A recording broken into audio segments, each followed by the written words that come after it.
Selamat pagi pemirsa, kita memiliki informasi mengenai publik yang tengah menyoroti soal pengerahan pasukan TNI untuk menjaga kejaksaan tinggi dan juga kejaksaan negeri di seluruh Indonesia.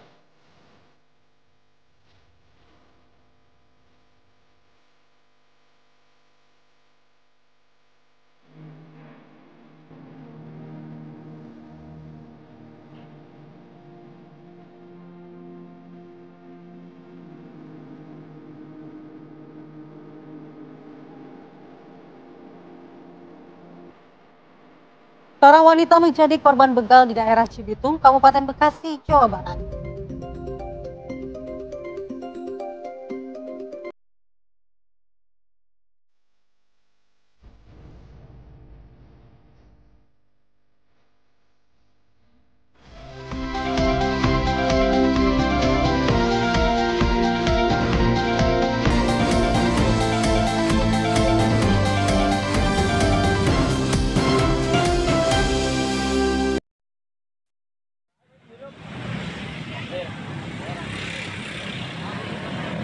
Aparat Polsek Metro Kemayoran, Jakarta Pusat tadi malam melakukan razia terhadap para preman yang sering melakukan pemalakan atau pungutan liar terhadap para pengguna kendaraan yang parkir di bahu jalan kawasan Kemayoran, Jakarta Pusat.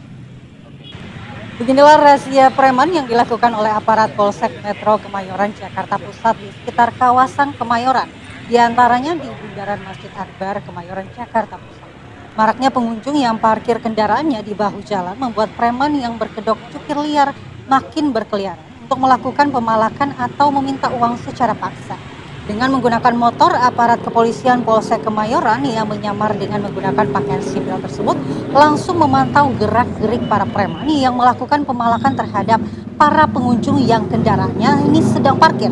Walaupun sempat terjadi kejar-kejaran, 3 orang preman dengan barang bukti uang senilai ratusan ribu rupiah hasil pemalakan.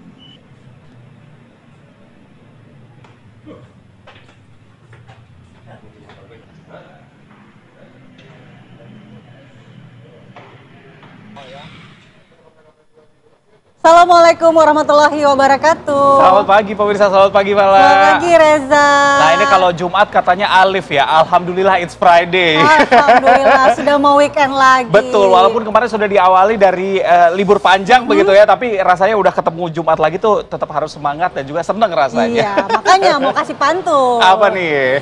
Jumat pagi banyak yang lari pagi. Cakep. Selamat pagi buat yang lagi nonton. Apa kabar Indonesia pagi?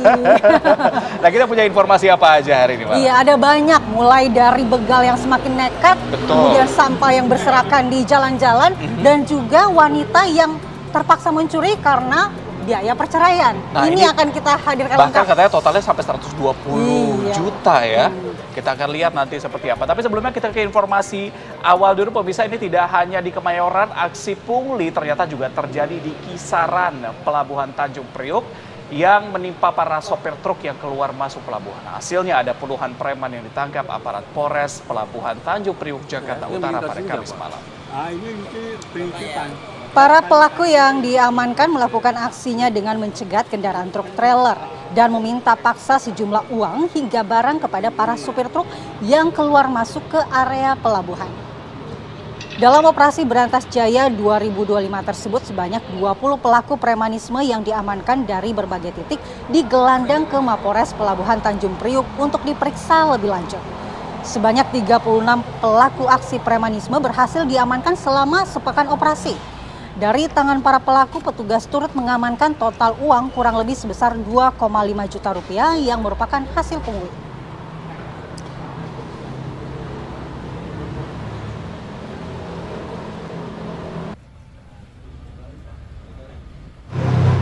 Masih terkait dengan aksi premanisme, pemirsa, aparat Polres Metro Depok menangkap 7 orang debt collector bersama sepucuk pistol di kawasan Putri Tunggal di Cimanggis, Jawa Barat.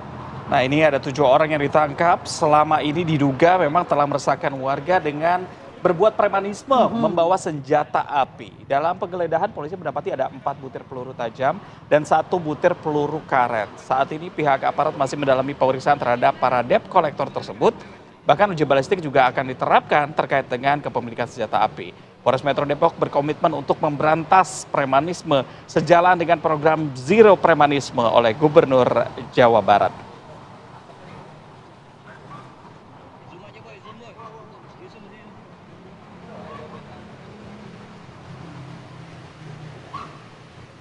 Jadi ada aksi dugaan perampokan terhadap sopir truk bermuatan tepung tapioka nyaris terjadi di jalur Gentong Kabupaten Tasikmalaya, Jawa Barat pada Jumat dini hari tadi. Saat berhenti untuk beristirahat, supir truk didatangi sekelompok orang yang memintanya untuk turun. Merasa tidak aman, supir segera menyalakan mesin dan kabur. Sementara pelaku terus mengejar dan mengacungkan senjata jenis pistol. Pelaku yang terdiri dari 4 pria dan 1 perempuan sempat mengaku sebagai aparat kepolisian dan juga wartawan, namun tidak menunjukkan identitas resmi. Aksi itu berhasil digagalkan setelah supir menghentikan kendaraan di jalur Gentong dan meminta bantuan tim ganjal. Tim ganjal yang berada di lokasi langsung mendekat dan berpura-pura menghubungi polisi. Melihat ada warga lain, pelaku melarikan diri. Polres Tasikmalaya, maksud kami, yang menerima laporan tersebut langsung memburu pelaku yang melarikan diri ke arah Tasikmalaya.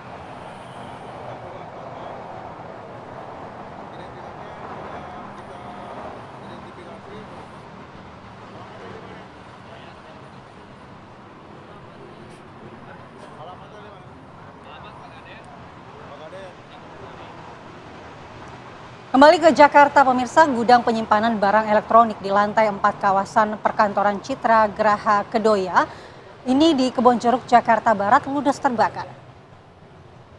Kobaran api membakar gudang penyimpanan barang elektronik yang berada di lantai 4. Sejumlah petugas dari Dinas Pemadam Kebakaran Jakarta Barat juga berjibaku memadamkan kobaran api. Jadi menurut petugas nih Mala, api ternyata berasal dari gudang penyimpanan barang elektronik, namun belum diketahui pasti munculnya sumber api berasal dari mana. Nah, api berhasil dipadamkan 1 jam kemudian setelah 17 mobil pemadam kebakaran dikerahkan ke lokasi. Kita harus hati-hati ya. Iya, apalagi ini barang-barang elektronik tentu mudah terpicu ya. Betul dengan sekali. Kebakaran.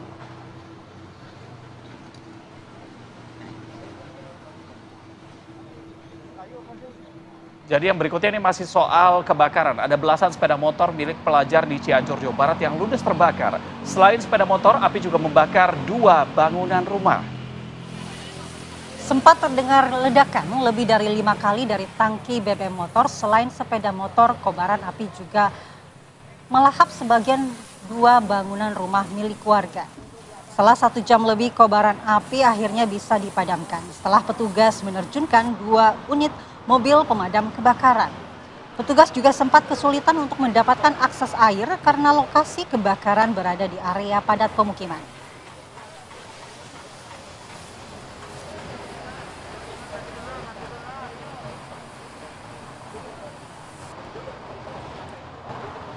Kita bergeser ke informasi lainnya, pemirsa. 2 pelaku begal menggunakan senjata api di depan kantor Pengadilan Agama Ngamprah, Kabupaten Bandung Barat, Jawa Barat berhasil digagalkan warga. Salah satu pelaku ditangkap usai menodongkan senjata api ke arah korban dengan tujuan merampas sepeda motor. Jadi korban melakukan perlawanan dan mengundang reaksi warga setempat hingga aksi pembegalan tersebut bisa digagalkan. Takut diambut massa, ada salah satu pelaku yang menggunakan sepeda motor ini kabur, sedangkan pelaku lainnya berupaya naik ke tangga rumah warga. Warga pun bersama pihak kepolisian berhasil menangkap salah satu pelaku. Harus hati-hati di jalan ya, kalau misalnya ada modus-modus misalnya bilang mengaku debt collector dan segala macam, jangan gampang percaya.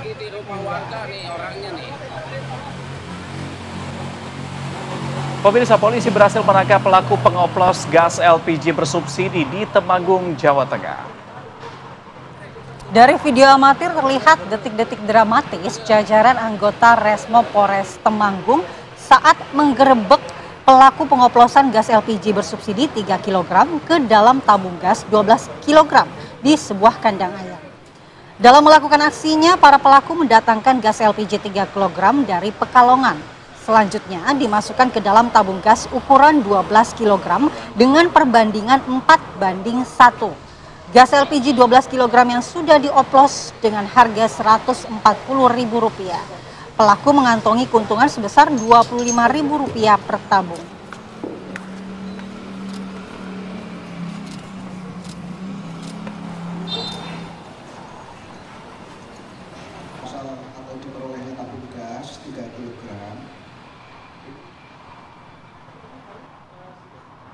Saatnya kita hadirkan informasi lalu lintas bagi Anda di Jumat pagi ini. Sudah ada Brigadir Yasinta dan rekan-rekan NTMC Polri yang siap mengabarkan dari Simpang Cililitan, Jakarta. Selamat pagi Brigadir Yasinta, silakan dengan informasi dari sana.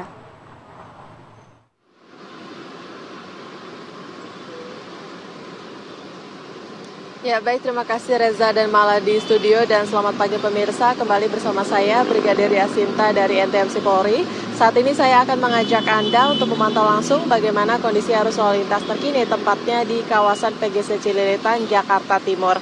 Bisa kita saksikan bersama saat ini di belakang saya.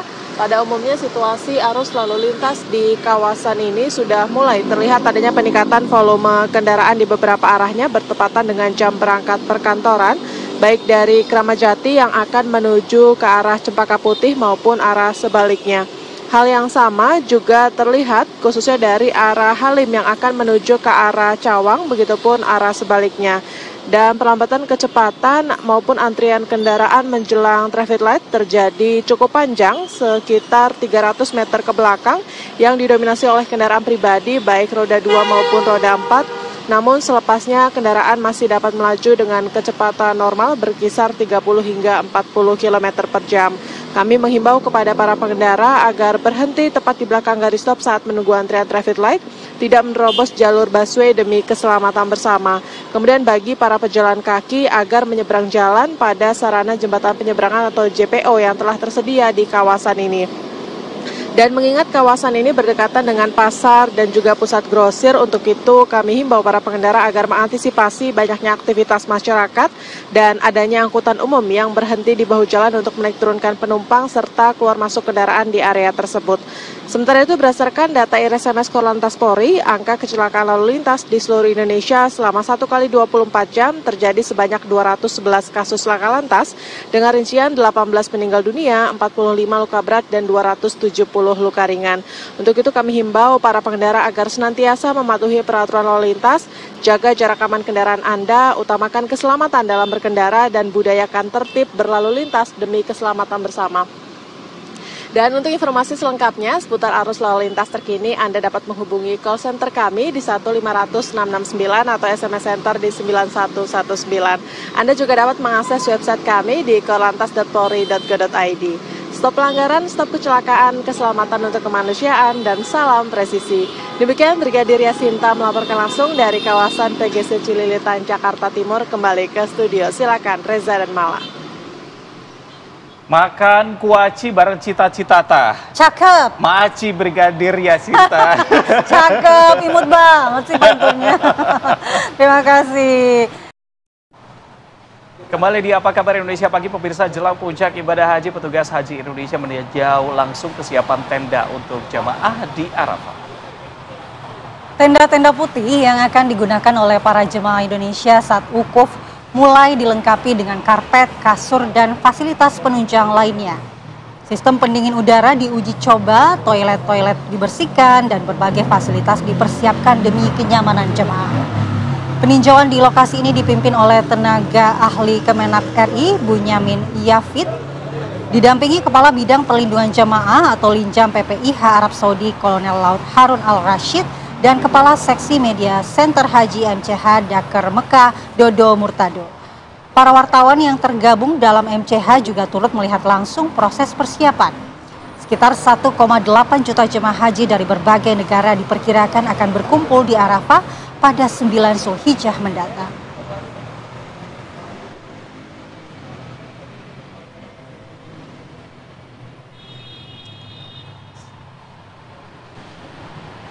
Presiden Prabowo Subianto menerima kunjungan Perdana Menteri Australia Anthony Albanese di Istana Merdeka Jakarta. Indonesia dan Australia sepakat untuk melakukan kerjasama bilateral dalam berbagai bidang.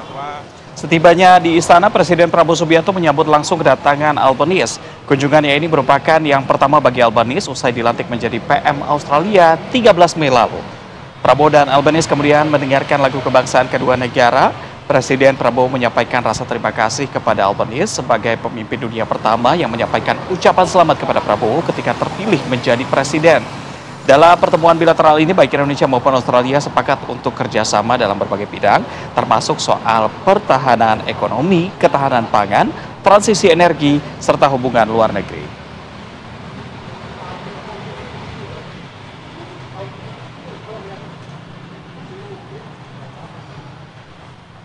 Berikutnya, Ketua Umum PDI Perjuangan Megawati Soekarno Putri menyinggung soal polemik dugaan ijazah palsu yang marak baru-baru ini. Jadi meskipun tidak menyebutkan nama spesifik, Megawati meminta agar pemilik ijazah asli tidak perlu ragu untuk menunjukkannya ke publik.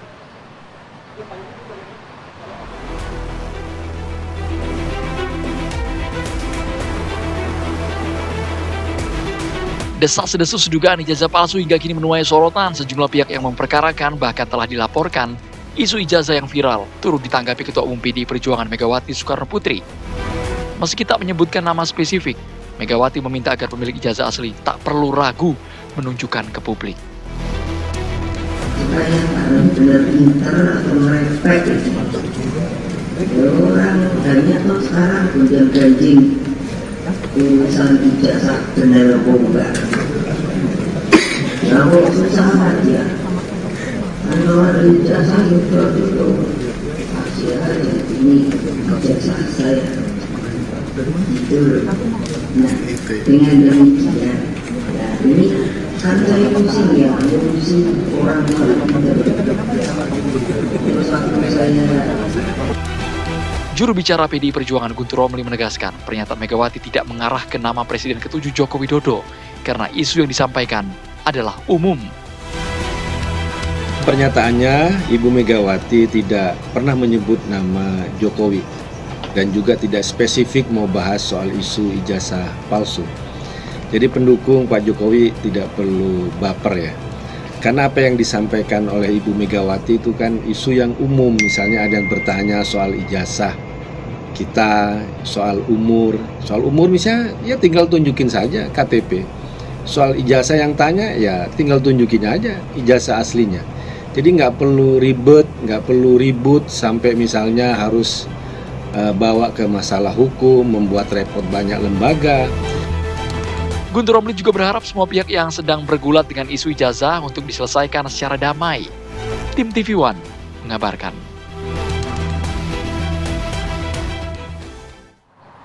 Masih terkait ya dengan polemik ijazah palsu, pakar telematika Roy Suryo menjalani pemeriksaan di Polda Metro Jaya kemarin. Jadi Roy Suryo dimintai klarifikasi soal laporan Presiden ke-7 Joko Widodo perihal tudingan ijazah palsu. Roy mengaku menjawab sekitar 24 pertanyaan dari penyidik Polda Metro Jaya. Roy Suryo menjadi satu dari 5 nama yang dilaporkan Jokowi terkait tudingan ijazah palsu ke Polda Metro Jaya. Selain Roy Suryo, ada juga Dr. Tifa yang menjalani pemeriksaan dengan kasus yang sama.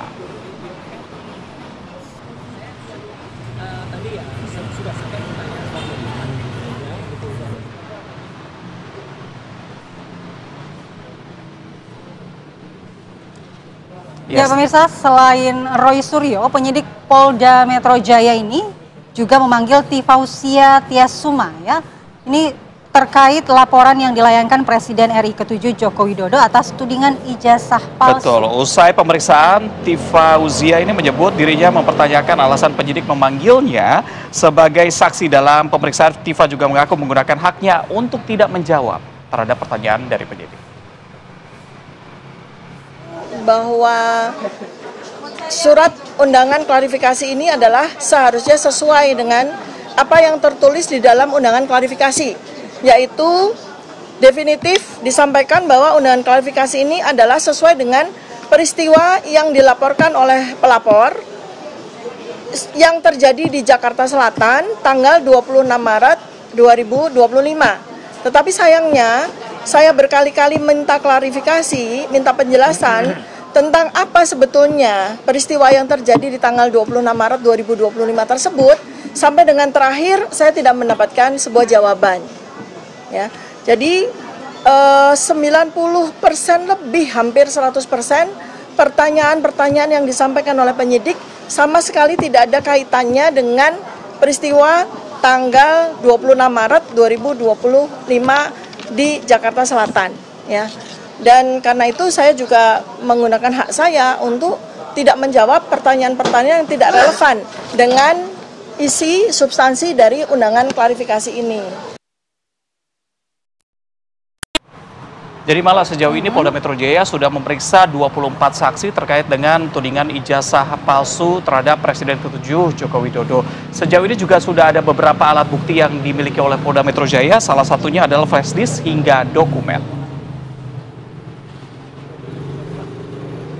Sampai dengan hari ini setidaknya ada 24 saksi yang telah diambil keterangan dalam tahap pendalaman di proses penyelidikan. Rekan-rekan pernah bertanya, apakah benar A, B, C, D itu terlapor?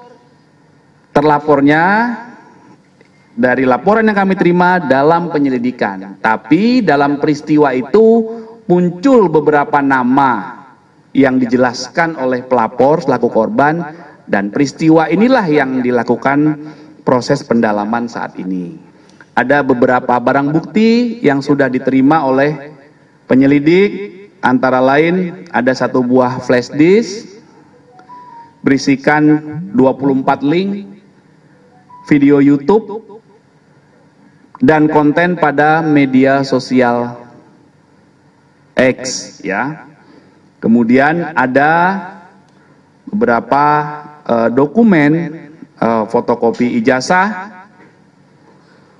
kemudian ada printout legalisir, dan juga ada fotokopi cover dari skripsi dan lembar. Kita beralih ke informasi terkait dengan pemberantasan premanisme. Polisi menegaskan siap memberantas premanisme tak memandang dari kelompok mana atau simbol tertentu. Menurut Kapolri Jenderal Polisi Listio Sigit Prabowo, premanisme akan dibasmi sepanjang meresahkan masyarakat. Kalau kaitannya dengan aksi premanisme, Polri tidak melihat ini dari kelompok mana. Jadi kalau memang mereka kelompok yang terindikasi menggunakan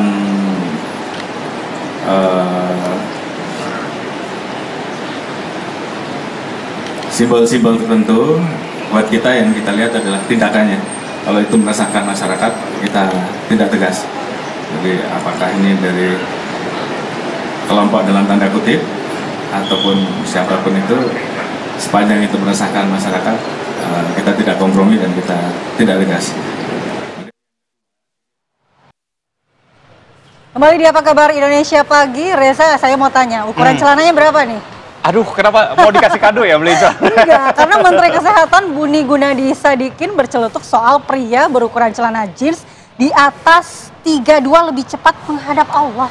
Aduh, ini mungkin ada maksud tertentu ya. Tapi celutukan itu dimaksudkan ini sebagai peringatan ya kepada masyarakat untuk lebih menjaga kesehatan. Karena pria dengan obesitas punya potensi kematian lebih cepat. Kita lihat informasinya. Laki-laki masih di bawah 90, perempuan masih di bawah 80. Aku di sini udah apal, udah lihat siapa yang di atas, siapa yang di bawah. Menteri aja masih di atas nih, masih agak obes. Pokoknya laki-laki kalau beli celana jeans masih di atas 32, 33, itu ukurannya berapa celana jeans? 34, 33, udah pasti lebih. Itu menghadap Allahnya lebih cepat dibandingkan yang celana jeansnya 32. Saya bukannya body shaming, tapi emang harusnya begitu. Pernyataan Menteri Kesehatan Budi Gunadi Sadikin soal ukuran lingkar perut pria ini pun langsung ramai diperbincangkan. Pasalnya, Menkes menyebut pria dengan ukuran celana jeans di atas 32 lebih cepat menghadap Allah. Tapi jangan salah sangka dulu, celetukan ini sebenarnya adalah peringatan bagi masyarakat akan pentingnya menjaga berat badan ideal guna mencegah risiko kesehatan jangka panjang. Karena berdasarkan data, obesitas menjadi salah satu faktor yang dapat memperpendek harapan hidup. Alhasil, ia mewanti-wanti pria berukuran celana di atas 32 itu untuk jadi alarm resiko kematian lebih dini. Kalau lemak itu kita makan, normalnya masuk di bawah kulit subkutannya. Kalau dari situ lebih, dia nempel ke organ, jantung, ini itu namanya visceral fat. Ini bahaya karena dia mengeluarkan proinflamasi. Sitokin seperti interleukin 6, ada yang namanya TNase alpha 6, itu semuanya dikeluarkan, itu merusak organ. Jadi memang sebaiknya kita harus menurunkan BMI kita di bawah 24. BMI 24 kan susah ngomongnya. Yang lebih gampang adalah lingkar perut laki-laki di bawah 90, lingkar perut wanita di bawah 80. Ini baik buat kesehatan supaya kita tidak ada visceral fatnya. Yang menarik, Menkes mengaku ukuran celananya pun masih di atas 32 dan ia punya pekerjaan rumah untuk menurunkannya. Budi menjelaskan bahwa rata-rata usia hidup orang Indonesia mencapai 74 tahun. Namun usia sehat hanya mencapai 62 tahun. Dari Jakarta, Yoga Kuspratomo, TV One mengabarkan. Jadi sebelum cepat menghadap Allah, mungkin cepat-cepat menghadap dokter begitu ya untuk melakukan pemeriksaan kesehatan. Supaya ideal ya. Iya. Kalau Reza kelihatannya ideal. Mungkin satu lagi, kalau misalnya celana jeans 32 terlalu gemuk begitu ya, mungkin pakai celana lainnya, celana bahan atau kain sarung begitu. Sebagai alasan. Kita ke informasi berikutnya, pemirsa. Ada penyidik Polda Jawa Timur bersama dengan Jatanras Polrestabes Surabaya ini membawa Handi Sunario, suami Jan Huadiana, untuk dilakukan penggeledahan hingga Jumat dini hari tadi atas kasus dugaan penggelapan akte negara 51 ijazah karyawan. Petugas masuk ke dalam lokasi gudang Diana diikuti oleh Handi Sunario, suami Jan Huadiana yang dilibatkan dalam penggeledahan. Hingga pukul 00 Jumat dini hari penggeledahan selesai digelar. Tampak sejumlah petugas membawa sejumlah barang bukti, dokumen, dan mesin printer dari dalam gudang. Penggeledahan ini terkait dengan laporan sebelumnya ke Polda Jatim dengan perkara dugaan penggelapan akte negara 51 ijazah karyawan Diana. Selain di dalam gudang, penggeledahan juga dilakukan 3 lokasi lain, diantaranya di rumah keluarga Diana di Sidoarjo, rumah Handi Sunario di kawasan Prada Kali Kendal, Kecamatan Duku Pakis, toko suku cadang otomotif di kawasan Jalan Dupak, Surabaya. Sebagaimana diketahui, Jan Huadiana, owner CV Sentosa Sale, dan Handi Sunario, suaminya, saat ini sudah ditahan oleh Polrestabes Surabaya, tapi terkait dengan kasus yang berbeda, yakni perusakan mobil.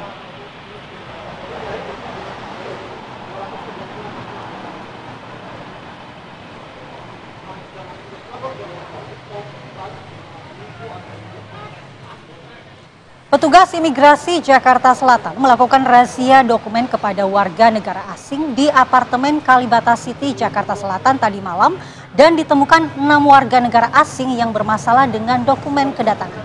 Jadi satu persatu unit dari 29 unit apartemen di Kalibata City disambangi petugas imigrasi Jakarta Selatan Kamis malam. Petugas mendatangi unit yang dihuni warga negara asing untuk periksa mengenai kelengkapan dokumen kedatangan di Indonesia. Ada 6 WNA bermasalah dengan dokumen tidak sesuai dengan domisili, melebihi izin tinggal, hingga WNA yang tidak memiliki dokumen sama sekali. Ke-6 orang ini akan diperiksa dan dilakukan identifikasi sebelum nantinya dideportasi ke negara asalnya.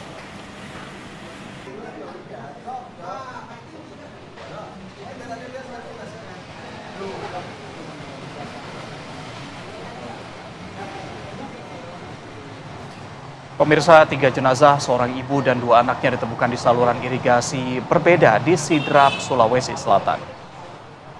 Awalnya warga menemukan jenazah seorang balita berusia 2 tahun mengambang di saluran irigasi Bindoro.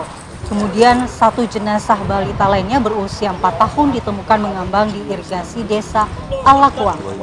Warga kembali menemukan sang ibu bernama Dewi, 20 tahun, juga dalam kondisi tewas. Jenazah ketiga korban kemudian dibawa ke RSUD Nene Malomo Sidrap untuk divisum. Sang suami mengatakan istri dan 2 anaknya hilang sejak hari Selasa yang lalu. Ketiga korban berstatus ibu dan anak, dan ketiganya ditemukan di lokasi irigasi berbeda. Polisi masih memeriksa sejumlah saksi terkait misteri penyebab kematian ketiga korban.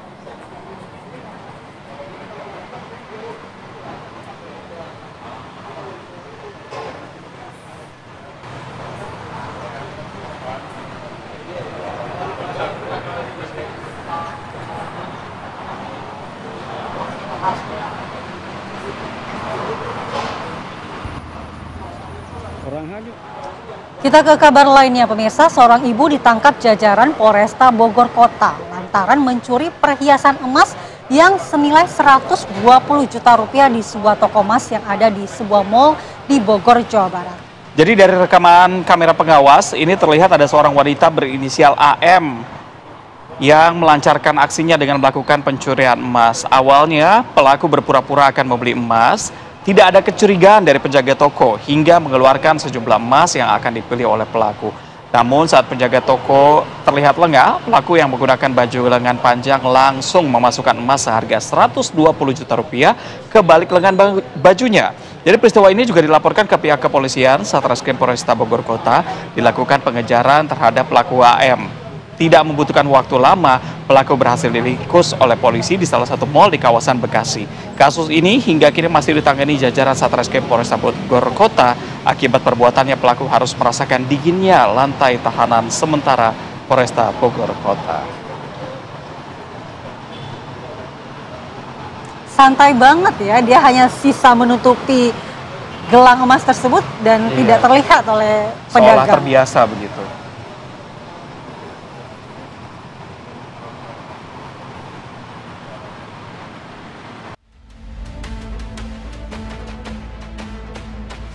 Publik tengah menyoroti soal pengerahan pasukan TNI untuk menjaga Kejaksaan Tinggi dan Kejaksaan Negeri di seluruh Indonesia. Kepala Pusat Penerangan Hukum Kapus Penkum Kejagung Harli Siregar menekankan pengamanan yang diberikan oleh TNI tidak berkaitan dengan proses penegakan hukum yang dilakukan oleh pihaknya. Pengamanan oleh TNI juga hanya bersifat fisik seperti aset gedung dan sebagainya.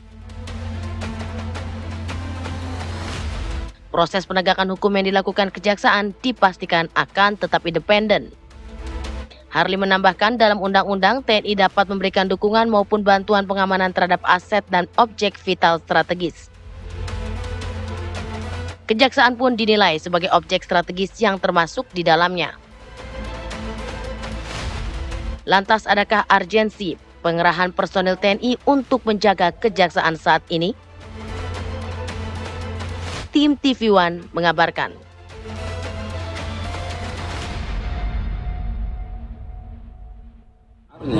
Bentuk perbantuan atau dukungan pengamanan yang diberikan oleh teman-teman dari TNI di institusi kita sesungguhnya tidak ada kaitan dengan proses pelaksanaan tugas fungsi dalam penegakan hukum yang dilakukan oleh kejaksaan, karena saya sampaikan bahwa fungsi perbantuan, dukungan, pengamanan yang dilakukan oleh TNI itu lebih bersifat kepada pengamanan yang bersifat fisik terhadap aset, gedung, ya.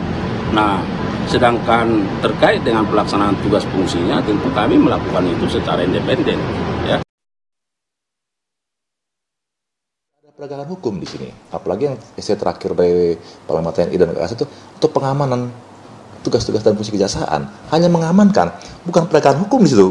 Nah, gitu, hanya mengamankan tugas-tugas kejaksaan dan masalah tugas-tugas dan fungsinya gitu. Karena kita lihat sendiri kan, kejaksaan saat ini sedang menangani kasus-kasus besar, ya, artinya kemungkinan adanya intimidasi, ada ancaman terhadap pelaksanaan tugas-tugasnya. Toh, kejaksaan masa perlu untuk minta bantuan TNI gitu ya.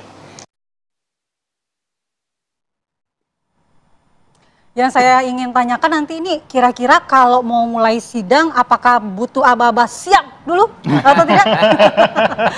Nah, ini terkait dengan penjagaan yang dilakukan oleh TNI di Kejaksaan, pro kontranya semakin meluas karena banyak yang mempertanyakan urgensi dan juga kegentingan apa yang membuat seperti itu. Betul. Kita akan langsung berbincang dengan narasumber yang sudah hadir di studio. Sudah ada Laksda TNI Purnawirawan Iskandar Sitompul, mantan Kapuspen TNI. Selamat pagi, Pak Iskandar. Selamat pagi Mbak, selamat pagi Mas semuanya. Dan juga ada Mas Khairul Fahmi, pengamat militer yang sering mengkritisi dinamika relasi sipil dan militer di Indonesia. Selamat pagi, Mas. Selamat pagi. Khairul. Selamat pagi, Mbak Mala. Oke, saya mau tanya dulu ke Pak Iskandar. Pak Iskandar, apakah di zaman Bapak memang pernah terjadi seperti ini, bahwa TNI menjaga lembaga hukum sipil? Jadi begini ya, selamat pagi semuanya. Kita masalah jaga-menjaga ini, zaman saya nih ya, zaman saya itu sebenarnya itu sudah ada sebenarnya. Kenapa saya katakan di situ? Tapi tidak seperti sekarang ini, ya. Tidak seperti sekarang, bagaimana maksudnya, contohnya? MOU-nya jelas, semuanya jelas. Bahkan sekarang kalau kita lihat, ini kan semuanya kembali ke regulasi atau konstitusi, ya. Konstitusi atau regulasi Undang-Undang 34 kan sekarang sudah direvisi menjadi Undang-Undang 3 nomor 2025. Nah, ini pegangan kita. Saya tidak perlu menyampaikan semuanya masalah isinya. Pasal 7 aja itu mengatakan ada penambahan kita ikut di bidang cyber dan juga membantu objek vital nasional. Nah, apakah masuk dalam objek vital nasional, Pak? Objek vital nasional itu dikatakan adalah tempat-tempat yang strategik di mana akan mengganggu ketertiban umum. Nah, kalau kita menerjemahkan, monggo kita terjemahkan, apakah kejaksaan itu atau Kejaksaan Agung itu tempat strategis? Kalau menurut saya, itu ada mekanisme prosedurnya. Misalnya tempat objek vital nasional itu, kita lihat di bandara. Ya, DPR itu objek vital nasional ya. PLN, Pertamina. Nah, dan ada juga perusahaan-perusahaan. Misalnya perusahaan geotermal, panas bumi semuanya. Dia itu kan pembangkit listrik, itu kan objek vital nasional juga. Itu semua diajukan, berjenjang dia menjadi objek vital nasional. Tapi kalau menurut saya pribadi, yang namanya Kejaksaan Agung, itu automatically lah, dia itu pasti objek vital nasional. Istana Negara itu nggak usah diusul-usulkan, itu udah pasti objek vital nasional. Nah, ini sekarang dijaga TNI jadi rame kan.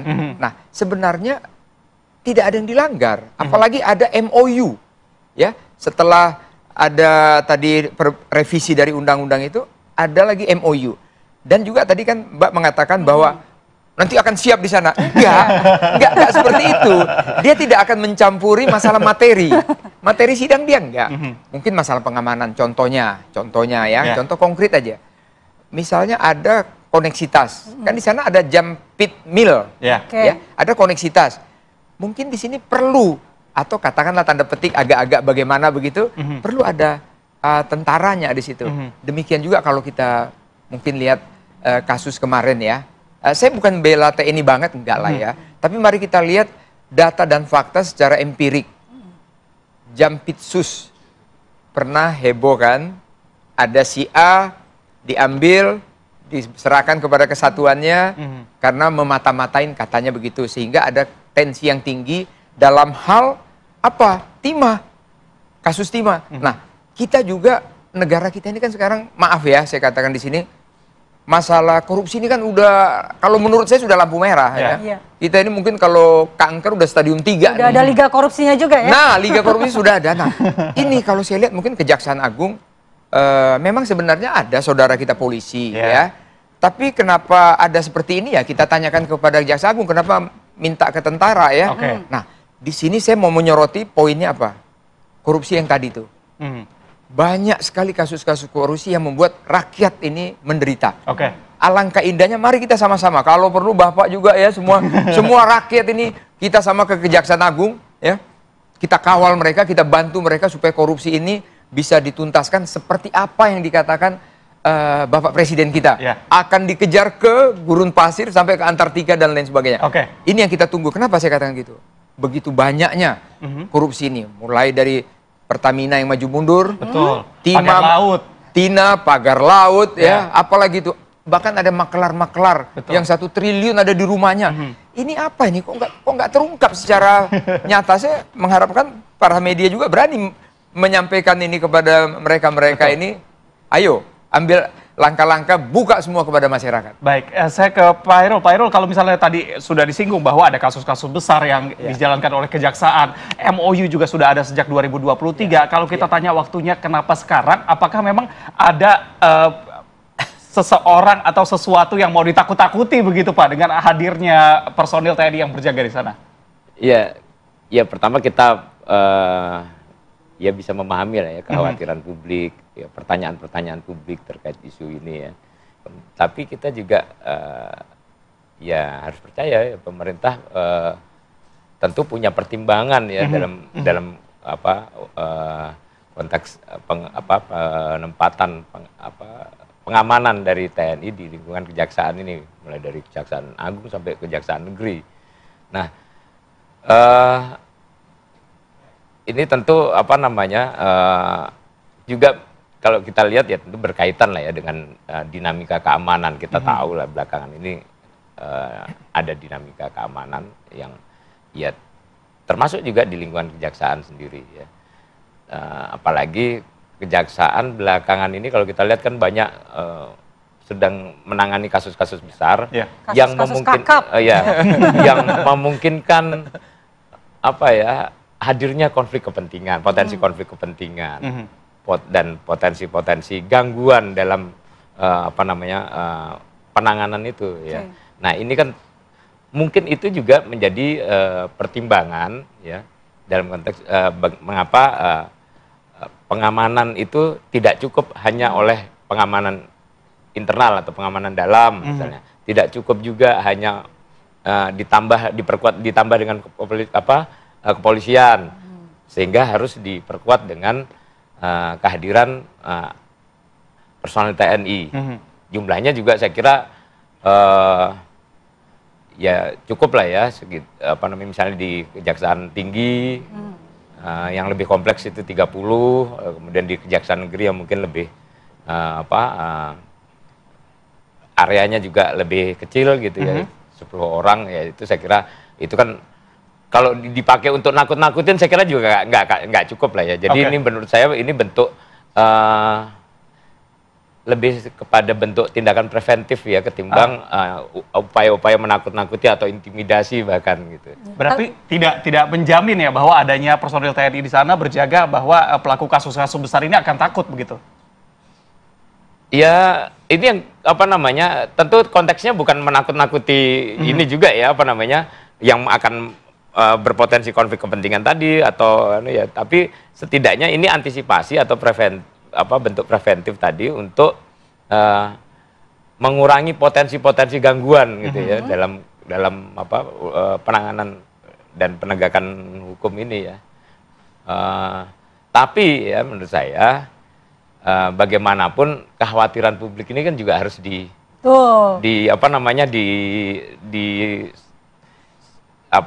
ditenangkan gitu ya publik ini ya, sehingga perlu ada transparansi ya dan akuntabilitas dalam konteks ini untuk memperjelas saja ya bahwa ini apa namanya bukan tindakan yang dalam rangka menakut-nakuti atau apa namanya intimidasi begitu ya, tapi ini lebih pada tindakan preventif yang diperlukan untuk mengantisipasi ya.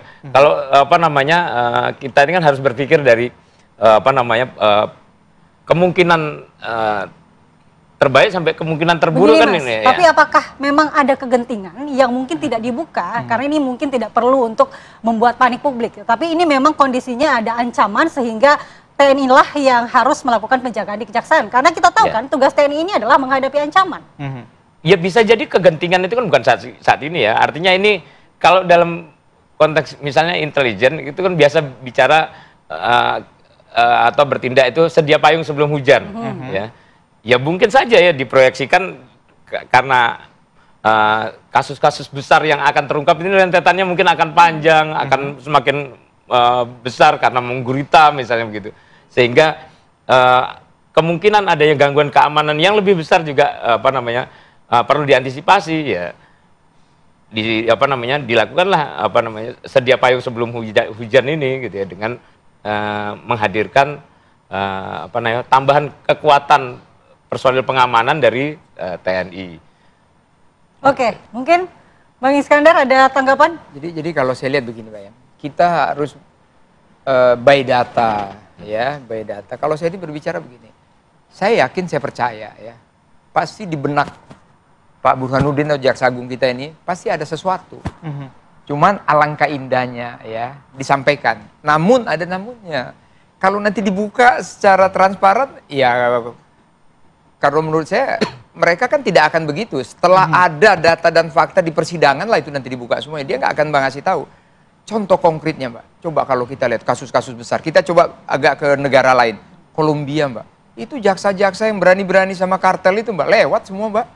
Ya, jangankan di Kolombia, ini yang dekat aja di Filipina aja Mbak, lewat itu Mbak. Nah, kita ini kan sekarang tadi sih yang saya katakan itu stadium 3 kanker kita ini. Ya, kalau kanker stadium 3. Jadi ini kita mari semua sama-sama rakyat ini membela lah, mendukung lah Kejaksaan Agung ini. Kenapa? Ini by data juga ya, statistik.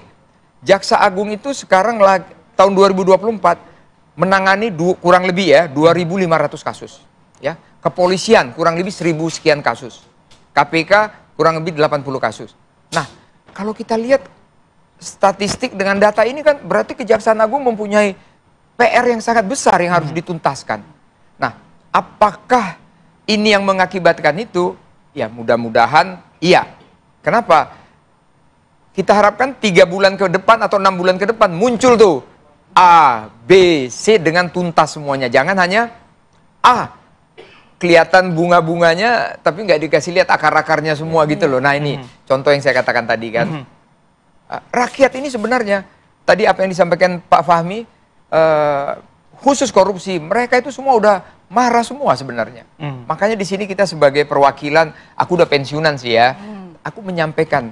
Nah, kita juga kalau melihat sekarang anggota dewan kita kan semuanya agak-agak diem, Komisi 3, bahkan Komisi 3 ada dari, maaf ini saya sampaikan partainya, PKS mendukung sekali kok.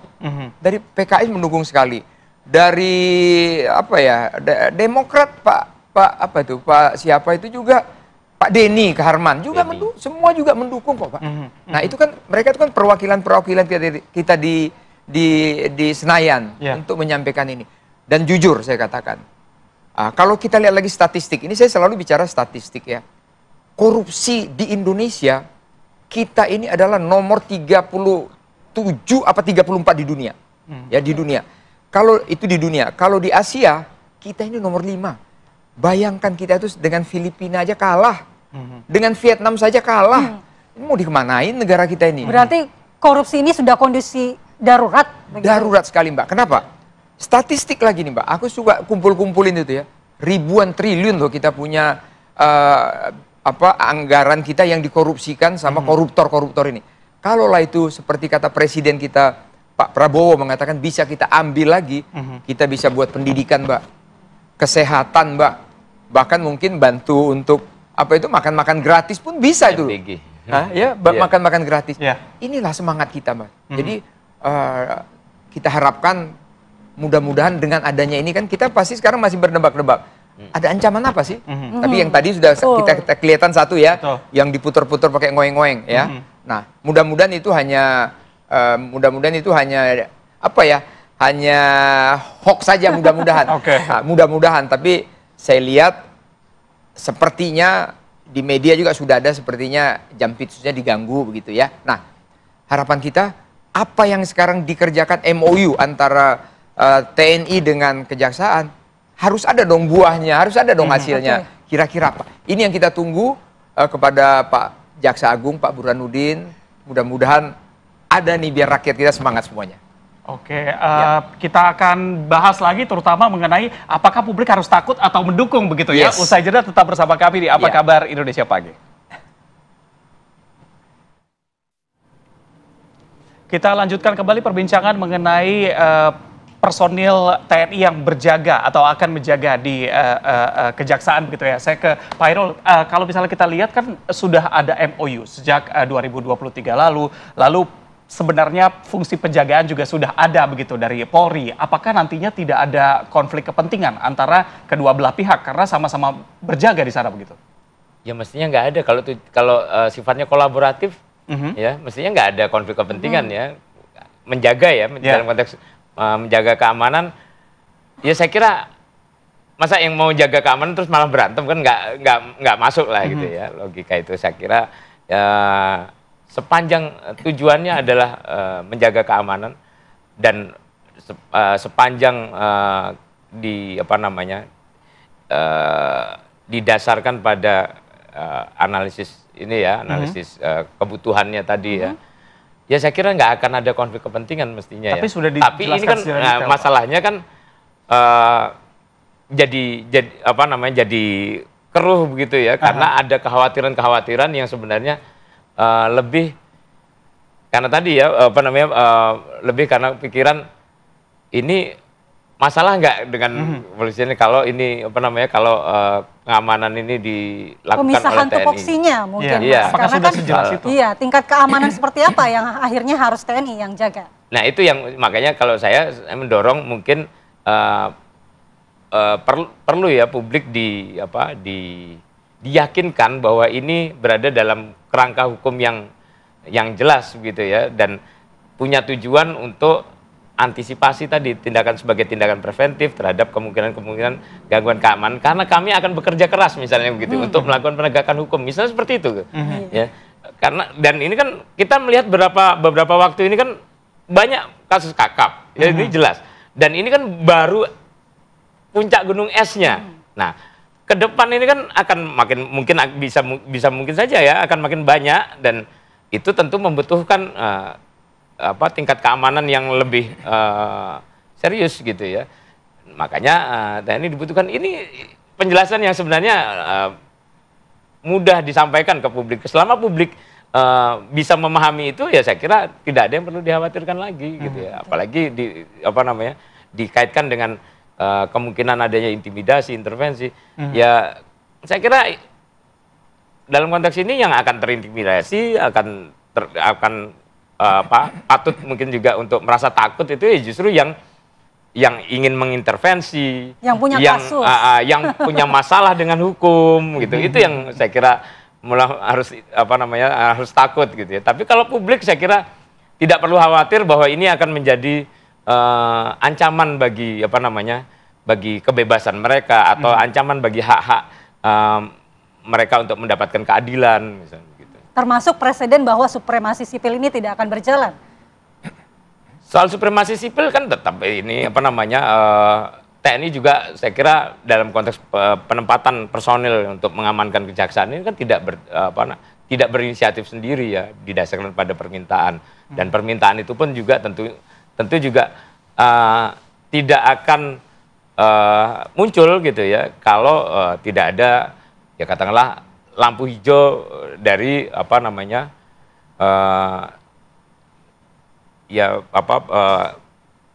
pemegang kekuasaan, misalnya presiden misalnya gitu ya. Saya kira ini sesuatu yang ya nggak offset lah gitu ya.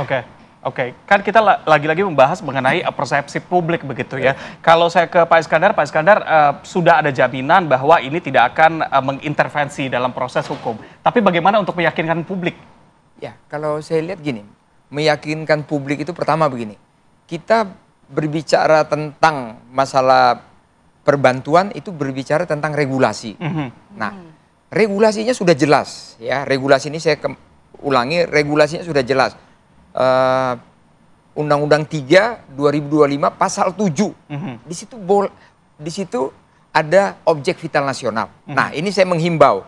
Memang di tabel, ini jujur kita buka semuanya. Di tabel itu kejaksaan tidak muncul di situ. Tidak termasuk berarti. Tidak termasuk. Alangkah indahnya itu ada proses kok untuk menjadikan dia didaftarkan menjadi objek vital nasional, bisa melalui prosedur, mekanisme.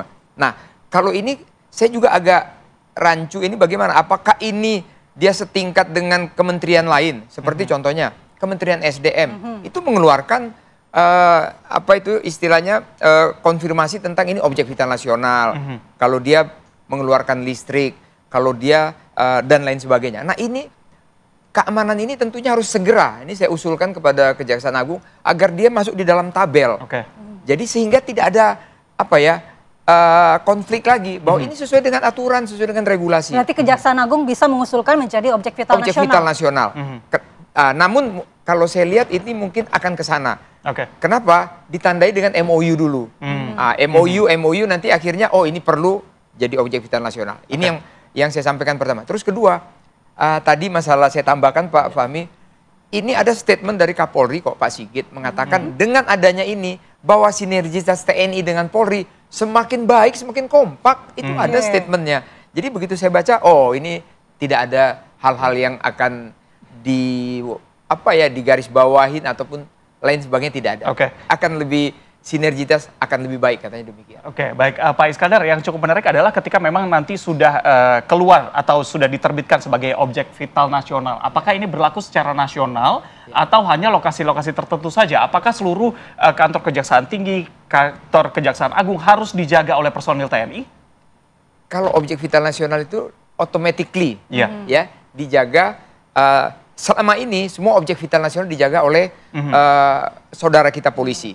Saya selalu, aku ngomong gini, aku tidak ada benci kepada siapapun. Kenapa? Mertua saya juga polisi kok.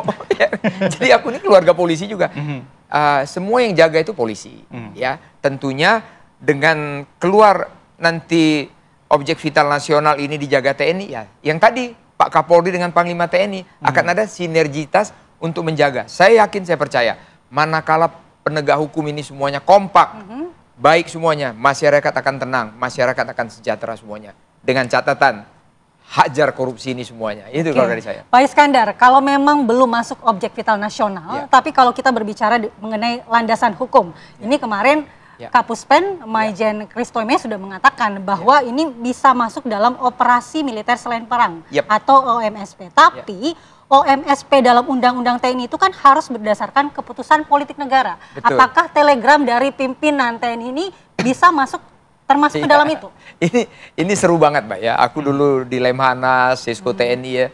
Kita selalu mensimulasikan permainan ini nih, yang tadi nih, bahwa Undang-Undang TNI itu memang ada operasi militer perang, operasi militer selain perang. Namun di bawahnya dikunci. Ya, tadi kalimat tadi dikunci dengan harus ada persetujuan. Inilah hal-hal yang akan membuat sesuatu itu agak bisa salah, bisa benar. Bisa benarnya bagaimana? Ini saya kasih tahu bisa benarnya. Pada saat bencana alam, ya, ini saya sampaikan di sini, bencana alam, itu ada termasuk di OMSP, di luar perang. TNI diminta nggak diminta, Mbak, itu wajib hukumnya langsung. Misalnya ada Gunung Sinabung, wajib kita Kodim, Lanal, semuanya bantu di sana semuanya. Tanpa ada keputusan tadi tuh. Ya. Nah, demikian juga misalnya kita dulu Aceh, itu Angkatan Laut, TNI AD, TNI AU, semua terbangkan, bantu semuanya. Tanpa ada keputusan dari yang tadi dikunci di bawah situ. Pada saat begitu, manakala kita terlambat, Mbak, wow, dimaki-maki Mbak semua Mbak kita nih. Ini kemana nih semuanya. Nah, pada saat di situ kita dipuji-puji. Darat, laut, udara, polisi, kita dipuji-puji membantu karena kita kan mempunyai kekuatan yang begitu baik dan juga kita bisa bergerak dengan cepat. Tapi begitu masalah ini, kenapa sih? Please dong, aku giliran minta. Bencana, terorisme, nggak apa-apa ya? Nggak apa-apa. Tapi begitu yang kayak begini, kenapa sih dipermasalahkan? Please dong. Itu ada perangkat yang diambil, ini saya sampaikan. Karena ini sering saya simulasikan di Lemhanas sama di Sisko gabungan, Pak. Itu eksekutif, legislatif, itu rapat langsung. Ya, ini bagaimana, putuskan. Tapi saya yakin, saya percaya, Panglima TNI menggerakkan ini semuanya. Pasti Pangti paling tidak sudah diinformasikan. Nah, sehingga apa yang kita bicarakan tadi Mbak bilang dikunci, apakah harus izin? Ya tadi, please lah kepada kita semuanya, ya kan? Kalau yang begini-begini, ya yang berat-berat aja. Di undang-undang yang baru, kalau nggak salah sudah direvisi ya, keputusan politik negara kan diganti dengan bahwa operasi militer selain perang diatur melalui peraturan pemerintah, kecuali untuk tugas perbantuan itu diatur melalui undang-undang. Nah, undang-undang belum ada saat ini, sehingga saya kira MOU ini masih bisa dijadikan jembatan untuk kolaborasi tadi. Dan saya berpesan. Menurut survei, saya selalu bicara statistik survei, bahwa maaf ini ya, maaf saya kata kepada seluruh pemirsa TV One, survei mengatakan TNI itu masih yang terbaik dalam hal, ya apakah itu integritas dan sebagainya. Jadi percayakanlah, karena dia adalah garda terdepan untuk bangsa kita ini. Itu dari saya, Pak. Baik, Pak Iskandar, kalau kita bicara secara jangka panjang begitu ya, sebenarnya dampak keterlibatan TNI bergerak atau ditugaskan di pekerjaan non-militer seperti apa nantinya, Pak? Ya kalau saya bilang, kalau saya begini, saya katakan lagi, saya pernah sekolah di Lemhanas itu. Kalau kita sudah mulai berdebat di sana, semua kembali ke regulasi, semua kembali ke aturan ya Pak ya. Nah, manakala regulasi itu tidak dilanggar atau regulasi itu ada yang mengatur, saya rasa tidak masalah. TNI mau bergerak di mana saja. Memang ada kadang-kadang pengamat, nanti profesionalismenya bagaimana? Itu ada kita bagi-bagi ya. Saya akan sampaikan ya. TNI itu ada yang kombatan, ada yang bantuan, ada sebagainya. Ada yang pemikir-pemikir. Nah, pasti nanti kalau dia duduk di bagian pemikir, ya biar orang yang pemikir ini. Kalau dia bagian tempur, biarlah dia. Kita itu punya struktur yang sangat-sangat lengkap. Ini yang bisa saya sampaikan di sini. Iya. Saya mau ke Mas Herul. Mas, akhir-akhir ini kita melihat bahwa memang TNI banyak dilibatkan dalam wilayah sipil. Belum MBG, kemudian belum ketahanan pangan. Sekarang menjaga kejaksaan. Apakah ini nanti tidak menyeret-nyeret arah ke dui fungsi kembali? Enggak ya, terlalu jauh ya kalau ke dui fungsi. Dui fungsi itu di masa lalu itu kan ya tentu berkaitan terutama dengan politik dan bisnis gitu ya. Politik dan bisnis. Nah, kemudian jangan lupa juga dulu dui fungsi itu ABRI ya. ABRI ini komponennya dua, TNI dan Polri. Ya. Dan dalam konteks masa lalu ya, dui fungsi itu makin efektif, artinya keterlibatan ABRI dalam kehidupan bermasyarakat, berbangsa dan bernegara pada saat itu kan terutama juga ditopang karena adanya katakanlah ya intimidasi atau tekanan-tekanan dari yang terkait dengan penegakan hukum, terutama pada waktu itu kriminalisasi lah misalnya masa lalu ya. Nah, dalam konteks hari ini misalnya kejaksaan ini ya, ini kan TNI tidak masuk dalam wilayah itu. Wilayah itu juga sudah sepenuhnya terpisah dari TNI ya. Polri sudah berdiri sendiri, otonom, sehingga kalau pentoh ada upaya intimidasi, upaya nakut-nakuti itu ya bukan TNI jelas yang paling berpeluang untuk melakukan itu, yang dalam konteks kriminalisasi misalnya, TNI tidak punya peluang untuk melakukan itu. Sehingga kalau kita bicara apakah ini akan mengarah ke dui fungsi, enggak lah, masih terlalu jauh lah kita bicara itu, karena ini kita lihat konteksnya adalah pertama pengamanan ya, dan saya kira TNI sendiri juga banyak belajar dari pengalaman masa lalu, sehingga batasan ruang lingkupnya juga pasti akan diperjelas ya, apalagi dalam dalam hari-hari ini gitu ya. Publik ini kan sangat kritis ya dalam menyikapi persoalan-persoalan negara ini ya, sehingga tentu pemerintah, TNI ya, dan pihak-pihak yang berkolaborasi dengan TNI, dengan Polri, dengan Kejaksaan ini ya tentu juga akan berhati-hati ya, supaya tidak sampai melampaui kewenangan, melampaui ruang lingkup tanggung jawabnya ya. Ini kan saya kira yang diatur, dan ketika kemarin Kejaksaan dan TNI ya katakan bekerja sama ya, salah satunya dalam konteks pengamanan ya, saya kira itu juga tentunya sudah dipikirkan juga bahwa ini sifatnya mungkin situasional dan sementara, tidak permanen gitu ya. Baik, mungkin singkat saja sedikit, berarti ini sudah dipastikan bahwa bukan merupakan bentuk politisasi dari militer begitu ya Pak ya? Tidak, ini saya kira masih jauh dari ini, masih jauh dari itu. Tinggal ini kan penjelasan ke publik supaya publik yakin ini berada dalam kerangka hukum yang tepat dan jelas, itu saja. Nah, itu dia, yang penting adalah komunikasinya ya Pak, yang disampaikan kepada publik tujuannya apa, supaya lagi-lagi masyarakat nggak perlu khawatir bahwa adanya penjagaan di TNI di sana bertujuan baik, yaitu untuk mencegah supaya aksi-aksi korupsi atau kasus-kasus besar ini bisa dijalankan dengan aman begitu ya. Betul sekali. Baik, terima kasih sudah hadir Pak Iskandar, Mas Herul di Apa Kabar Indonesia Pagi, dan sudah membahas mengenai TNI yang saat ini menjaga kejaksaan. Mudah-mudahan dijaga supaya penyelesaian kasus-kasus kakapnya bisa aman. Itu dia. Kita dukung semuanya Pak ya. Amin. Baik, terima kasih. Sehat selalu. Terima kasih. Pemirsa, razia preman berkedok juru parkir liar yang digelar di Jalan Cempaka Putih Tengah, Jakarta Pusat diwarnai aksi penolakan hingga kabur bersembunyi. Juru parkir liar ini menolak diamankan saat dirazia petugas Satreskrim Polsek Cempaka Putih. Aksi adu mulut pun terjadi, petugas langsung mengambil tindakan tegas dengan memaksa juru parkir liar tersebut untuk naik ke sepeda motor. Sejumlah jukir lainnya yang mengetahui adanya razia langsung kabur hingga ada yang bersembunyi di dalam pos pusat kuliner. Selain mengamankan juru parkir liar yang tidak berseragam, petugas juga mengamankan 4 jukir liar yang mengenakan atribut Dinas Perhubungan. Dari keempat jukir didapati tiket retribusi parkir berlogo Dinas Perhubungan, unit pengelola perparkiran.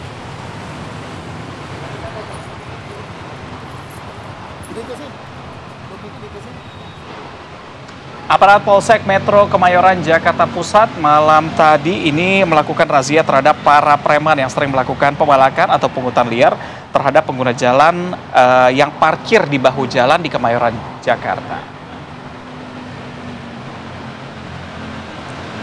Jadi seperti inilah aksi dari razia preman yang dilakukan aparat Polsek Metro Kemayoran, Jakarta Pusat di kawasan Kemayoran, sekitaran bundaran masjid arah Kemayoran, Jakarta Pusat. Jadi maraknya pengunjung parkir yang memarkirkan kendaraannya di bahu jalan membuat preman yang berkedok juru parkir liar semakin berkeliaran untuk melakukan pemalakan atau meminta uang secara paksa. Dengan menggunakan motornya, aparat kepolisian Polsek Kemayoran yang menyamar menggunakan pakaian sipil langsung memantau gerak-gerik para preman yang melakukan pemalakan terhadap pengunjung yang kendaraannya sedang diparkir. Walaupun sempat terjadi kejaran, 3 orang preman dengan barang bukti uang senilai ratusan ribu rupiah berhasil diamankan.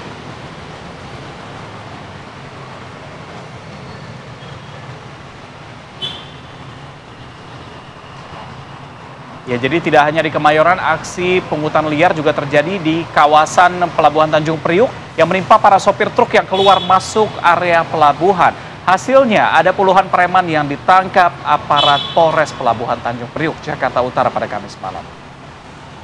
Para pelaku yang diamankan melakukan aksinya dengan mencegat kendaraan truk trailer dan meminta paksa sejumlah uang hingga barang kepada para supir truk yang keluar masuk ke area pelabuhan. Dalam operasi Berantas Jaya 2025 tersebut, sebanyak 20 pelaku premanisme yang diamankan dari berbagai titik digelandang ke Mapolres Pelabuhan Tanjung Priuk untuk diperiksa lebih lanjut. Sebanyak 36 pelaku aksi premanisme berhasil diamankan selama sepekan operasi. Dari tangan para pelaku, petugas turut mengamankan total uang kurang lebih sebesar 2,5 juta rupiah yang merupakan hasil pungli.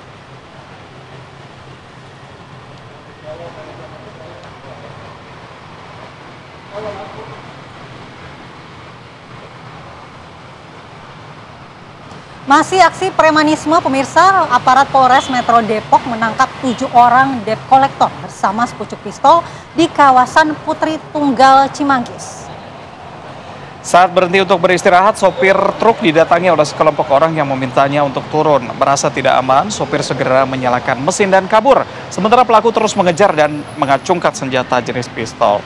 Pelaku yang terdiri dari 4 orang pria dan 1 perempuan ini sempat mengaku sebagai aparat kepolisian dan juga wartawan, namun tidak berhasil menunjukkan identitas resminya. Aksi itu berhasil digagalkan oleh sopir setelah menghentikan kendaraan di jalur gentong dan meminta bantuan tim ganjel.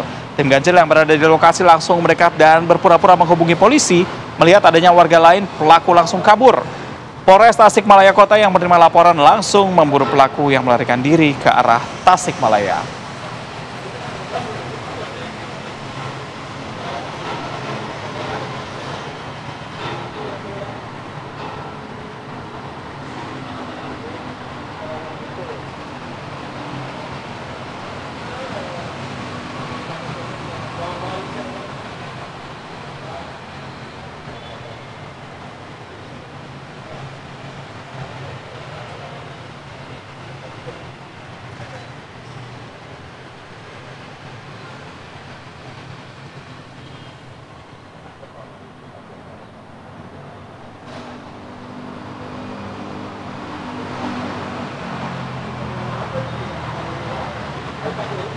Ya, aksi kriminalitas nih benar-benar beragam ya, benar-benar mengkhawatirkan. Mulai dari tadi juru parkir liar begitu ya, sampai ada pelaku begal juga ya. Ini cukup membahayakan malah ya. Nah, ini ada begal di Bekasi yang membegal seorang wanita. Kita mau tahu apa yang dilakukan dan apa kemudian yang terjadi dari korban begal bersama dengan rekan kita yang akan keep on location.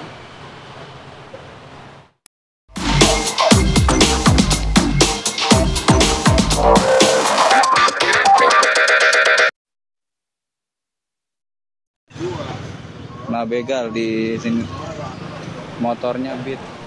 Jadi seorang wanita menjadi korban begal di daerah Cibitung, Kabupaten Bekasi, Jawa Barat.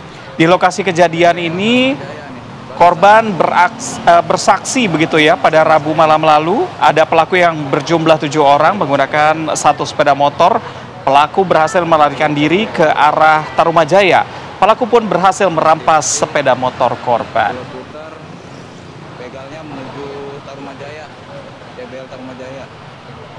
Nih, mbaknya kena begal di sini. Motornya Beat. Nah, kita akan lihat bagaimana kondisinya di sana. Sudah ada rekan Atika Harahap ya. Atika, mungkin Anda bisa jelaskan apakah memang lokasi di sana cukup rawan begal atau seperti apa, Atika?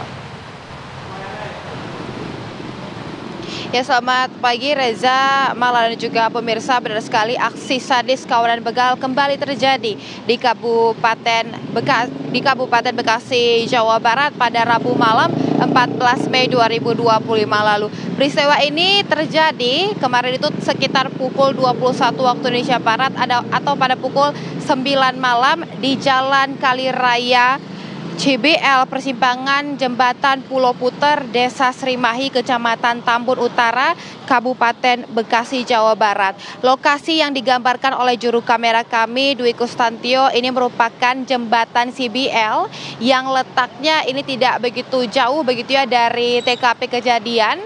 Dan memang kalau kami tanyakan dari beberapa juru parkir, kemudian juga pedagang yang aktivitas aktif di sekitar jembatan CBL ini, kawasan jembatan CBL ini memang dinilai rawan oleh begal dan juga rampok begitu ya, karena memang kondisi keamanannya pun memang kurang, kemudian pencahayaan pada saat malam hari ini kurang. Korban pelaku begal adalah seorang wanita yang pada saat itu hendak melakukan perjalanan pulang kerja menggunakan sepeda motor, dan menurut keterangan dari salah satu saksi yang juga melakukan ataupun mengambil video begitu ya, korban dihampiri oleh 3 pelaku begal saat melintas di daerah jembatan Teluk Puter, dan 3 pelaku begal tersebut langsung melarikan diri ke arah Tarumajaya. Pada saat itu, selain sepeda motor jenis Honda Beat dibawa kabur oleh 3 pelaku begal, korban juga diketahui masih dalam kondisi trauma akibat ulah sadis kawanan begal.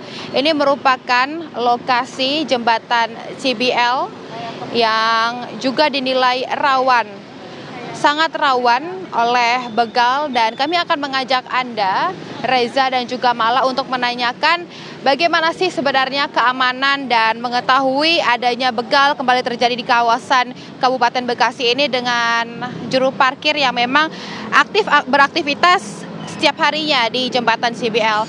Selamat pagi Bapak, dengan Bapak siapa? Bapak Nadi.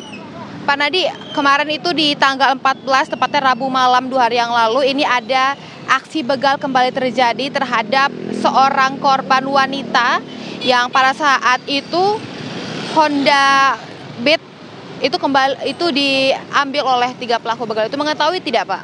Ya, saya ngedengar kejadian itu, tapi bukan yang namanya CBL. Emang jalurnya CBL, cuman arahnya yang ke sana. Iya, arahnya. Kalau kondisi jembatan CBL menuju ke Tarumajaya, tempat 3 pelaku ini melarikan diri, emang kondisinya rawan begal apa bagaimana, Pak? Ya benar, emang di sini agak rawan begal karena ibaratnya satu dari segi penerangan, kedua ibaratnya masalah keamanan tolong ditingkatkan lagi untuk para Pak polisi, ibaratnya patrolinya lah, seperti itu. Kalau keamanannya mungkin sekitar jam 8 malam ke atas bagaimana, Pak? Ya sebetulnya dia ya kan nyari celah juga. ya di saat-saat ibaratnya agak sepi, ya itu mungkin pelakunya seperti itu. Iya, enggak. Sempat emang sering kerap terjadi ya Pak di jembatan Sibel ini? Sering ibaratnya kejadian seperti itu sering, ya kan, ya apalagi ibaratnya ya di saat-saat ibaratnya kayak agak cuacanya teduh atau ibaratnya hujan, itu sering ibaratnya kejadian karena lalu lalang masyarakatnya sedikit. Sering terjadi begal, namun pengaduan ataupun laporan polisi atau mungkin kan ini kan sudah cukup banyak begitu ya Pak, kita ketahui ada laporan terhadap polisi begitu ya. Ini penanganannya sejauh ini bagaimana Pak? Ya masalah penanganannya ya menurut saya kalau kejadiannya ibaratnya masyarakat ya kayaknya kurang. Oke baik, terima kasih Pak Nadi, silahkan melanjutkan aktivitasnya. Itu tadi Reza dan juga Mala, keterangan dari juru parkir yang aktif melakukan aktivitas di sekitar jembatan Sibel ini. Memang diketahui bahwa di sepanjang jembatan Sibel menuju ke Tarumajaya, tepat lokasi si 3 pelaku begal tersebut melarikan diri ini memang rawan karena memang diketahui keamanan pun juga masih kurang, masih minim, kemudian juga pencahayaan pada saat malam hari kurang, sehingga ini menjadi kewaspadaan kita bersama-sama untuk menghimbau agar tetap menjaga keamanannya. Sementara demikian kembali ke Reza dan juga Mala.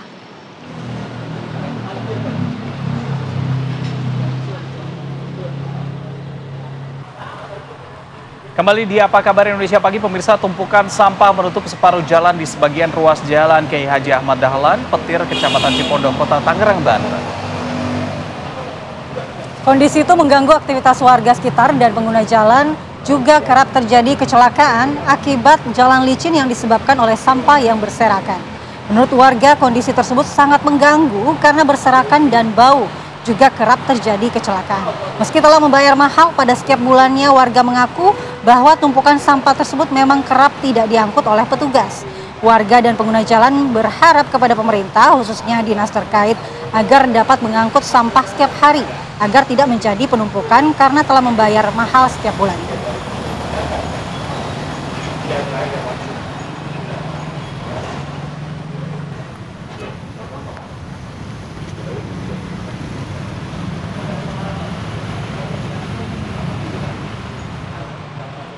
Dan untuk memantau bagaimana kondisi saat ini di sana, apakah tumpukan sampah ini masih seperti itu atau sudah mulai ada pembersihan, kita langsung bergabung dengan Rusdi Muslim dari Tangerang. Selamat pagi Rusdi, bagaimana kondisi terkini di sana?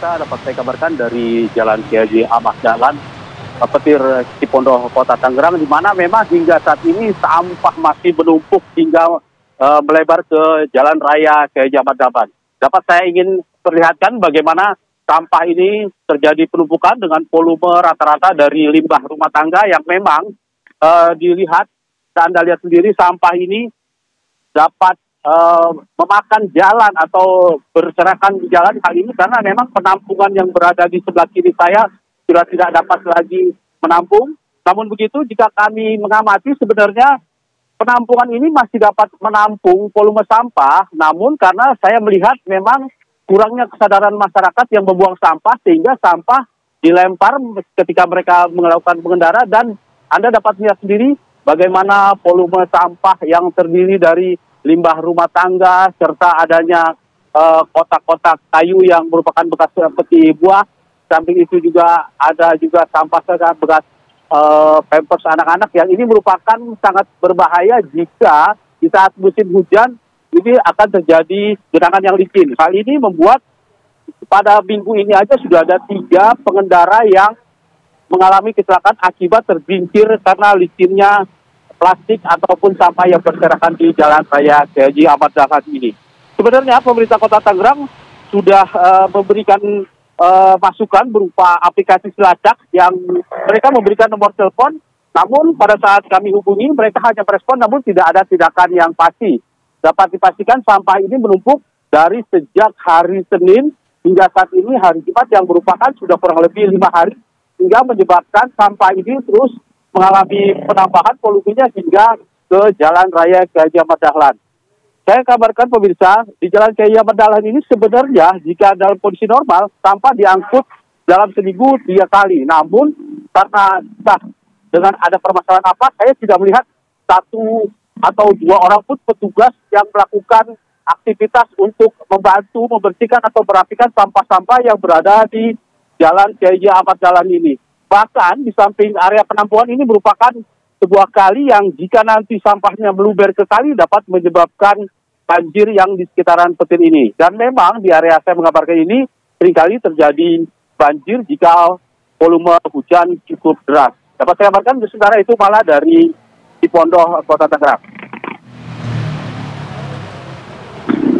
Baik, terima kasih Rusdi Muslim mengabarkan langsung dari Tangerang, Banten. Luar biasa dedikasi Rusdi ya, harus mengabarkan dari depan Betul. sampah yang berbau. Ini benar-benar berbahaya karena sudah menutupi trotoar, sering terjadi kecelakaan dan kita harapkan ini bisa segera dibereskan. Lagi-lagi tanggung jawabnya tidak hanya pada pemerintah daerah tapi masyarakat juga begitu ya. Tadi dikatakan buang sampah langsung melempar di sana begitu ya. Sebaiknya melakukan pilih-pilih sampah juga di rumah ya. Pemirsa, kita ke kabar berikutnya. Ada seorang ibu yang ditangkap jajaran Polresta Bogor Kota lantaran mencuri perhiasan emas senilai 120 juta rupiah di sebuah toko emas yang ada di mal di kawasan Bogor, Jawa Barat. Ini adalah rekaman kamera pengawas saat aksi seorang wanita berinisial AM, 47 tahun, warga Pontianak saat melancarkan aksinya dengan melakukan pencurian emas. Awalnya pelaku berpura-pura akan membeli emas di toko yang dituju. Tak ada kecurigaan dari penjaga toko tersebut hingga mengeluarkan sejumlah emas yang akan dipilih oleh pelaku. Namun saat penjaga toko emas tersebut terlihat lengah, pelaku yang menggunakan baju lengan panjang itu pun langsung memasukkan emas seharga 120 juta rupiah di balik lengan bajunya. Jadi ini pura-pura dipakai, dicoba, kemudian ditutupi dengan lengan baju. Kalau dari video yang terlihat ya. Kasus ini pun hingga kini masih ditangani jajaran Satreskrim Polresta Bogor Kota. Akibat perbuatannya, pelaku harus merasakan dinginnya lantai tahanan sementara di Polresta Bogor Kota.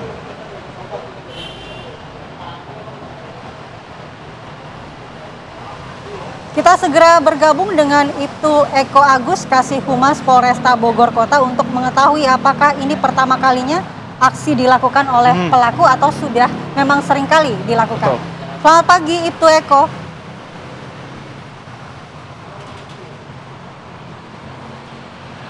Ya Pak Kasih Humas, kita ingin tahu bagaimana sebenarnya kronologi dari pelaku ini melakukan pencurian.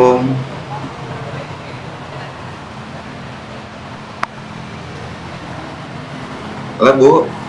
Baik Pak Eko, kita ingin tahu bagaimana kronologinya dan akhirnya bisa tertangkap pelaku dari pencurian emas di mal ini Pak.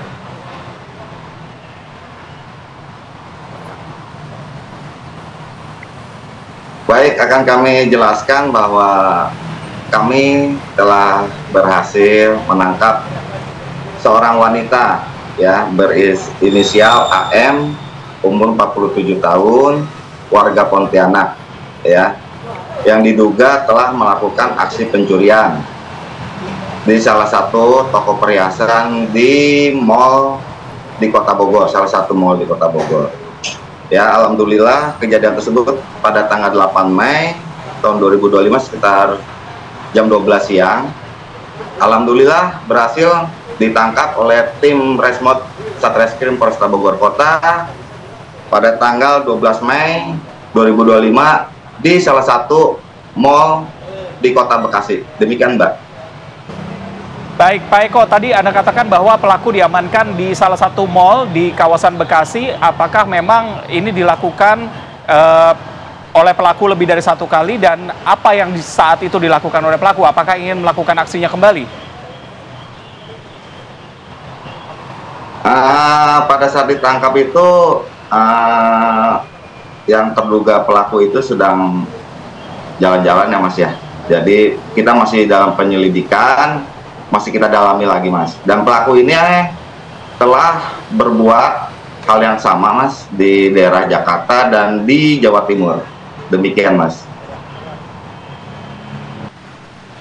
Kabar viral pertama, biasanya ini korban begal yang jatuh. Ini kebalik, begalnya yang jatuh pingsan usai dipukul dengan batu oleh salah satu korbannya di bagian kepala di Brebes, Jawa Tengah. Jadi video pelaku begal yang tidak sadarkan diri di rerumputan bawah flyover Keramat Sampang, Kabupaten Brebes, Jawa Tengah ini viral di media sosial. Jadi pelaku yang bernama Riko Saputra ini saat ini masih menjalani perawatan di RSUD Insinyur Soekarno Ketangguhan akibat luka di bagian kepala. Berdasarkan keterangan Kasat Reskrim Polres Brebes, kejadian pukulan ini bermula dari upaya pembegalan terhadap 3 orang korban yang tengah duduk di bawah flyover Keramat Sampang. Pelaku saat itu berpura-pura mengaku sebagai anggota polisi. Riko juga sempat menodongkan pistol jenis airsoft gun ke arah salah satu korbannya. Melihat peristiwa ini, rekan korban berusaha merebut pistol dari pelaku dan memukul kepala pelaku dengan batu hingga tersungkur dan pingsan. Airsoft gun milik pelaku dan sepeda motor korban diamankan polisi untuk penyelidikan lebih lanjut.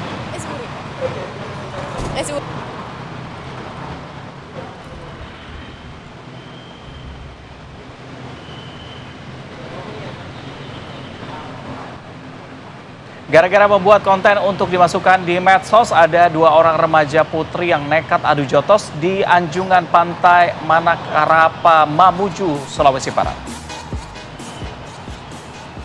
Ini adalah aksi perkelahian 2 remaja putri yang viral di media sosial. Kedua remaja putri tersebut nekat adu jotos hanya untuk membuat konten di media sosial. Keduanya nekat adu jotos akibat provokasi rekan kedua remaja putri tersebut. Keduanya terlibat aksi saling pukul dan saling jambak rambut. Aksi keduanya direkam oleh temannya sendiri. Pihak Reskrim Polresta Mamuju yang sudah mengetahui siapa pelaku yang terlibat adu jotos tersebut langsung meminta kedua orang tuanya untuk membawa putrinya ke Polresta Mamuju dan dimintai keterangan. Pelaku yang merekam video juga turut dipanggil untuk dimintai keterangan.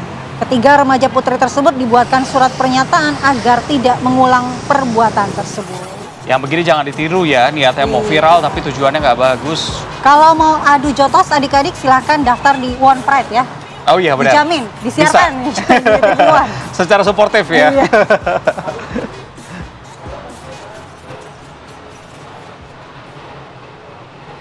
Pemirsa, lagi-lagi warga negara asing berulah di Bali. Kali ini sebuah video merekam aksi 2 wisatawan asing yang melakukan tindakan-tindakan kontroversi lagi ya. Betul, ini salah satunya adalah berjoget di atas kendaraan sambil minum minuman keras ya.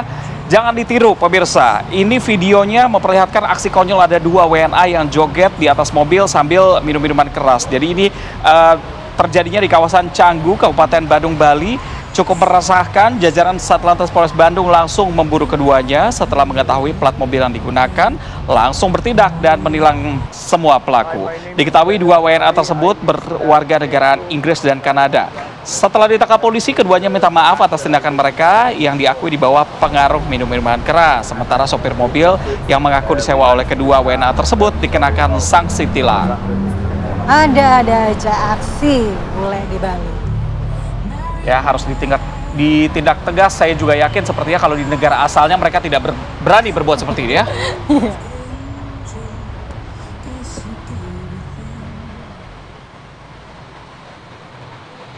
Berikutnya yang cukup meresahkan adalah ada aksi penagih hutang atau debt collector di Asahan, Sumatera Utara. Seorang wanita ketakutan saat membawa mobil didatangi beberapa orang debt collector ini dengan cara mengadangnya menggunakan sepeda motor. Ini dihadang dengan sepeda motor di Jalan Cokrominoto, Kisaran, Asahan, Sumatera Utara. Sejak petang hingga malam, adu mulut dan jerit histeris korban pun terdengar dalam video yang direkamnya. Ulah debt collector pun meningkat dengan menderek paksa mobil tersebut, sementara di dalam mobil ada anak-anak dan keluarga. Salah satu pelaku sempat meminta uang sebesar 15 juta rupiah agar mobil tidak diderek. Kepolisian Polres Asahan yang mendapatkan laporan tersebut langsung memburu para pelaku dan menangkap 6 dari 9 pelaku. Para pelaku kini ditahan di Polres Asahan guna pengusutan lebih lanjut.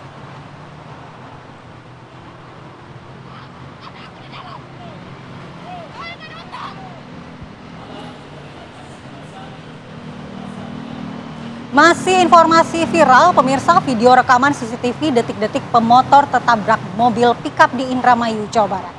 Jadi kejadian ini terjadi di Jalan Raya Desa Sleban, Kecamatan Sliyek, Indramayu. Saat korban melajukan kendaraannya menuju jalur seberang, tiba-tiba pemotor tertabrak mobil pickup yang melaju dengan kencang. Terjadi benturan cukup keras, korban hanya mengalami luka ringan dan dilarikan ke puskesmas terdekat.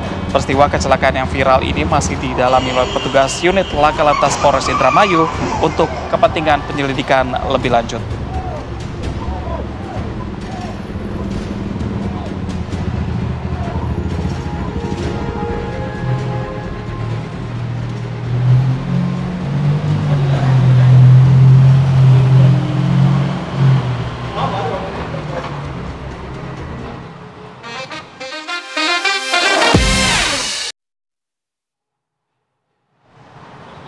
Jadi demikian ya, kita sudah menemani pemirsa pagi ini di Jawa Pagi sejak pukul 6.30 sampai 8.30 ini sudah ada serangkaian informasi juga yang kami sampaikan. Diharapkan ini bisa membantu pemirsa tambah semangat di hari Jumat ini ya. Tuh, dan jangan kemana-mana karena di TV One masih akan ada informasi-informasi lagi berikutnya. Pukul 9.30 ada kabar utama pagi yang juga layak untuk disimak oleh pemirsa. Akhir kata saya Andi Kumala. Dan saya Reza Baluel, terima kasih dan sampai jumpa.